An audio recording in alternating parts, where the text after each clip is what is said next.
Hello, and welcome back to the Adil Chowdhury YouTube channel, where a very handsome 8-figure entrepreneur teaches you everything that you need to know to start making money on the internet. Now, today, I wanted to talk about a mistake that I see a lot of new guys making.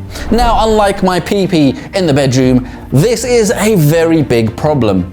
Maybe you've tried a few different business models, from dropshipping or some kind of dumb agency, and you've looked up some videos on what the current winning products or services were on the internet, and then you got to work, excited to start making some Wi-Fi money. But then, what happened? You made no sales and closed 0 clients. But how come so-and-so on YouTube said that this product was selling like crazy and you should do the same, right? This is precisely the problem that I'm talking about. You are thinking about all of this backwards. So here's what I mean. What you need to be doing is finding a market that is in pain first, then finding a product to satisfy that pain. Market first, and then you satisfy. Now, most of you just end up picking a product or a service that you think might do well, and then try and find someone to sell it to. And that, my dear friends, is a massive gamble. But if you know that a certain group is in pain and your product or your service can solve that pain, well, success is almost guaranteed, or at least far more likely. Do you understand what I'm saying so far? Now, I'm going to pretend that you're actually nodding enthusiastically right now at your screen, and I'm going to tell you how you can find a winning market.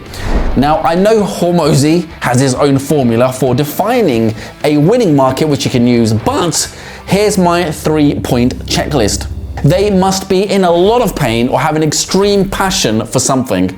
Money loves pain and passion, and if you love money, you'll make sure that they form the base of your winning market.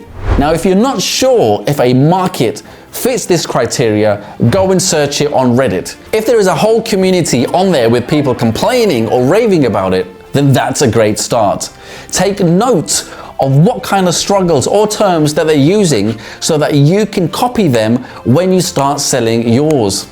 They're going to be far more likely to buy if you use their words instead of your slimy internet marketer verbiage. Now, they must already be spending money on solutions. Now, miss me with all of that blue ocean mumbo jumbo.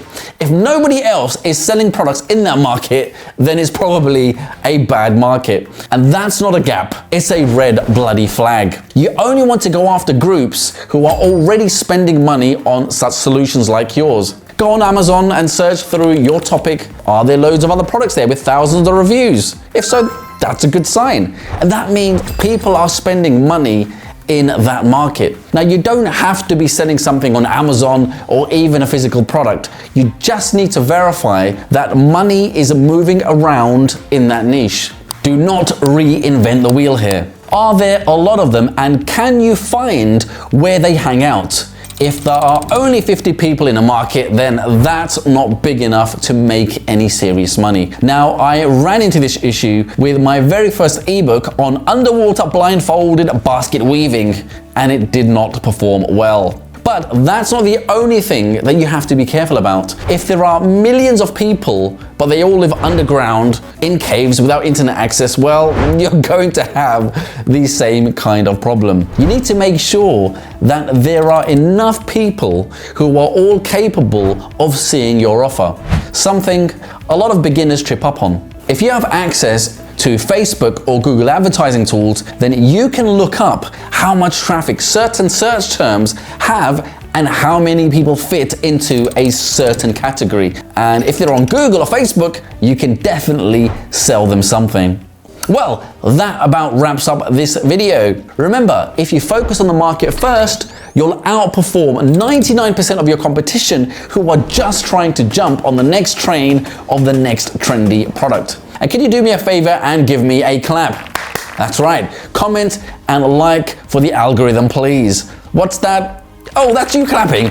Well, thank you so much. I've got nothing to sell you yet, so it's all I ask for in return for these pretty sweet videos. And listen, I've even been known to reply to some comments, but only if you're one of my favorite people. Anyway, until next time, goodbye.